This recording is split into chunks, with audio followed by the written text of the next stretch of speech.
आकाशवाणीचं हे नागपूर केंद्र आहे. प्रसारित करीत आहोत प्रादेशिक मराठी बातम्या.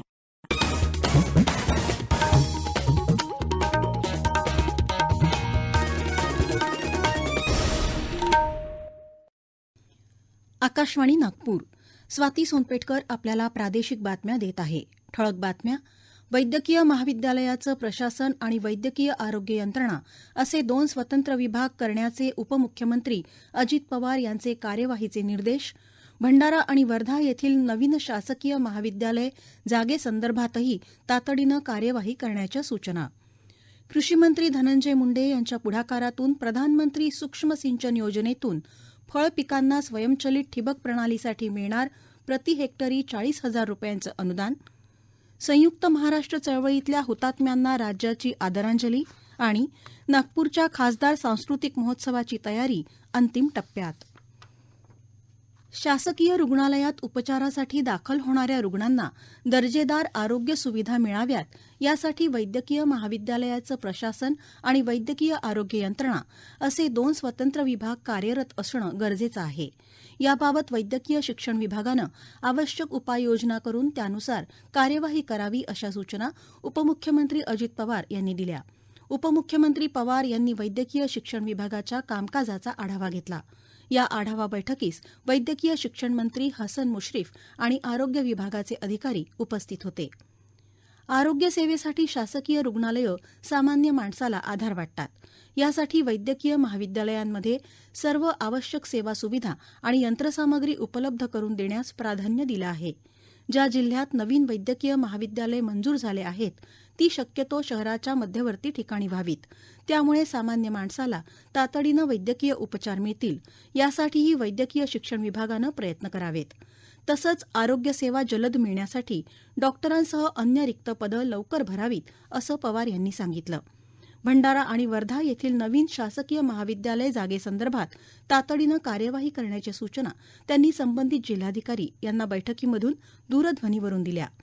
बैठकीत चंद्रपूर, गोंदिया, नंदुरबार, सातारा, रायगड, अलिबाग, सिंधुदुर्ग, छत्रपती संभाजीनगर, नाशिक येथील नवीन शासकीय महाविद्यालय बांधकाम, जे रुग्णालयातील अतिविशेषोपचार रुग्णालय आणि शासकीय वैद्यकीय महाविद्यालय लातूर येथील बाह्य रुग्ण विभागाच्या बांधकामाबाबत आढावा घेण्यात आला.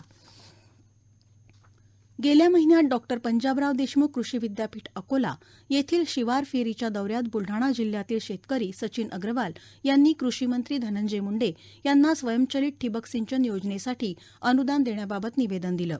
मुंडेंनी कृषी विभागामार्फत याबाबत केंद्राकडे पाठपुरावा केला आणि संपूर्ण देशात फळपिकांना स्वयंचलित ठिबक सिंचन प्रणालीसाठी हेक्टरी तब्बल 40,000 रुपये अनुदान देण्याचं निश्चित झालं.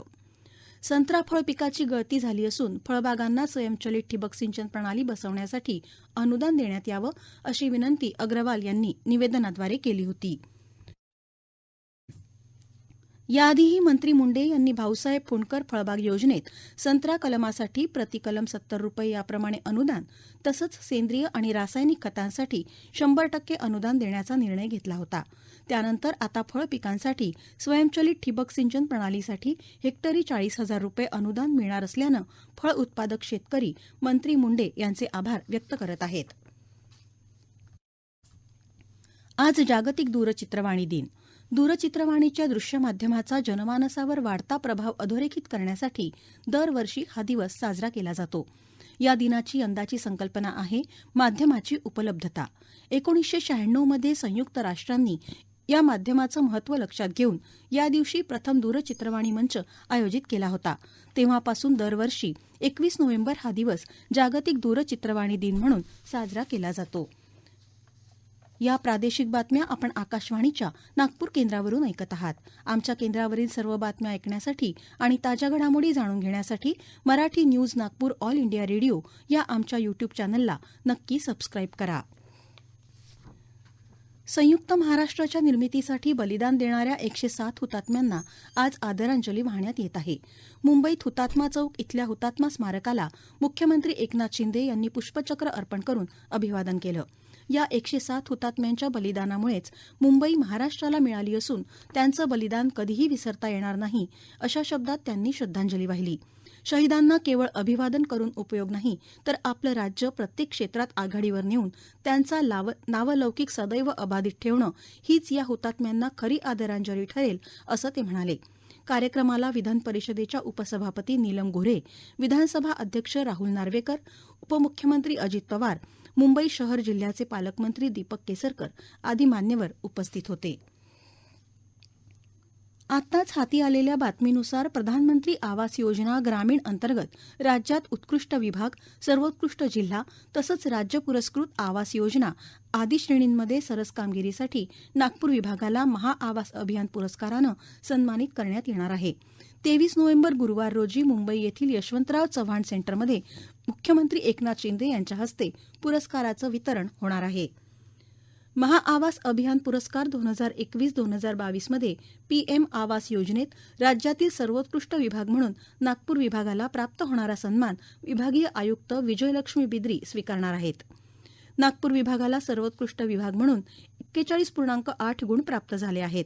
तसंच 70.8 गुण मिळवून भंडारा जिल्हा राज्यात प्रथम आला आहे. प्रधानमंत्री आवास योजनेमध्ये नागपूर विभागानं 2,88,048 घरं बांधण्याच्या उद्दिष्टांपैकी 2,64,071 घरकुलांचं बांधकाम करून उत्कृष्ट कामगिरी केली आहे. विकसित भारत संकल्प यात्रेअंतर्गत आज राज्यातल्या 5 जिल्ह्यात 36 ठिकाणी आरोग्य शिबिरांचं आयोजन करण्यात आलं आहे. या आरोग्य शिबिरांना नागरिकांचा मोठ्या प्रमाणात प्रतिसाद मिळतो आहे. नाशिक, नंदुरबार, पालघर, नांदेड आणि गडचिरोली जिल्ह्यात सध्या ही यात्रा सुरू आहे. ठिकठिकाणी नागरिक मोठ्या उत्साहात या यात्रेचं स्वागत करत आहेत. वाशिम जिल्ह्याचे पालकमंत्री संजय राठोड हे कोरोना काळापासून जिल्हा नियोजनाची एकही बैठक घेतली नसून त्यांचं लक्ष जिल्ह्यातील नियोजनाच्या बैठकीऐवजी केवळ स्वतःची टक्केवारी वाढवण्यावर आहे, असा आरोप शिवसेना उद्धव बाळासाहेब ठाकरे गटाच्या उपनेत्या सुषमा अंधारे यांनी वाशिम येथील पत्रकार परिषदेत आज केला. महाप्रबोधन यात्रेच्या दुसऱ्या टप्प्यात शिवसेना उद्धव बाळासाहेब ठाकरे उपनेत्या अंधारे या आज वाशिम शहरात आल्या आहेत. अकोल्यात एका 14 वर्षीय मुलीवर अत्याचार झाला या घटनेच्या अनुषंगानं सुषमा अंधारे यांनी गेल्या 6 महिन्यात अकोल्यात महिला आणि बालिकांबाबत घडलेल्या घटनांची माहिती दिली. यावेळी अंधारे यांनी भाजपा आणि भाजप नेत्यांवर देखील जोरदार टीका केली. तर महिलांच्या सुरक्षिततेच्या मुद्द्यावरून त्यांनी सरकारवर ताशेरे ओढले. महिला आणि बालकांवर अत्याचार होऊ नयेत यासाठी सरकारनं ठोस उपाययोजना कराव्यात, असा सल्ला त्यांनी दिला. नागपुरात खासदार सांस्कृतिक महोत्सवाचं 24 नोव्हेंबर ते 5 डिसेंबर दरम्यान आयोजन करण्यात आलं असून त्याची तयारी अंतिम टप्प्यात आली आहे. यासाठी 20,000 चौरस फूट आकाराचा भव्य मंच तयार झाला असून प्रेक्षकांची गैरसोय होऊ नये म्हणून यावर्षी एलईडी स्क्रीनची संख्या देखील वाढवण्यात आली आहे. ईश्वर देशमुख शारीरिक शिक्षण महाविद्यालयाचं पटांगण, क्रीडा चौक, हनुमाननगर इथं होणाऱ्या खासदार सांस्कृतिक महोत्सवामध्ये यंदा सकाळ आणि सायंकाळ अशा 2 सत्रात कार्यक्रम होणार आहेत. सकाळच्या सत्रात आध्यात्मिक कार्यक्रमाचा जागर केला जाणार असून सायंकाळच्या सत्रात राष्ट्रीय आणि आंतरराष्ट्रीय स्तरावर नामांकित कलाकारांचे मनोरंजनात्मक कार्यक्रम होणार आहेत. 12 दिवसाच्या या महोत्सवाचा आनंद घेण्यासाठी निःशुल्क पासेसची व्यवस्था करण्यात आली आहे. 9158880522 या क्रमांकावर मिस कॉल दिल्यास रसिकांना घरबसल्या ऑनलाईन पासेस प्राप्त करता येतील. या पासेस अहस्तांतरणीय राहतील याची नोंद घ्यावी, असं खासदार सांस्कृतिक महोत्सव समितीच्या वतीनं कळवण्यात आलं आहे. विदर्भात आज सकाळी सर्वात कमी तापमान गडचिरोली 15.4 अंश सेल्सिअस नोंदवण्यात आलं असून कमाल तापमान वाशिम इथं 33.8 अंश सेल्सिअस होतं. शेवटी पुन्हा काही ठळक बातम्या. वैद्यकीय महाविद्यालयाचं प्रशासन आणि वैद्यकीय आरोग्य यंत्रणा असे 2 स्वतंत्र विभाग करण्याचे उपमुख्यमंत्री अजित पवार यांचे कार्यवाहीचे निर्देश. भंडारा आणि वर्धा येथील नवीन शासकीय महाविद्यालय जागेसंदर्भातही तातडीनं कार्यवाही करण्याच्या सूचना. कृषीमंत्री धनंजय मुंडे यांच्या पुढाकारातून प्रधानमंत्री सूक्ष्म सिंचन योजनेतून फळपिकांना स्वयंचलित ठिबक प्रणालीसाठी मिळणार प्रति हेक्टरी 40,000 रुपयांचं अनुदान. संयुक्त महाराष्ट्र चळवळीतल्या हुतात्म्यांना राज्याची आदरांजली आणि नागपूरच्या खासदार सांस्कृतिक महोत्सवाची तयारी अंतिम टप्प्यात. याबरोबरच हे प्रादेशिक बातमीपत्र संपलं. नमस्कार.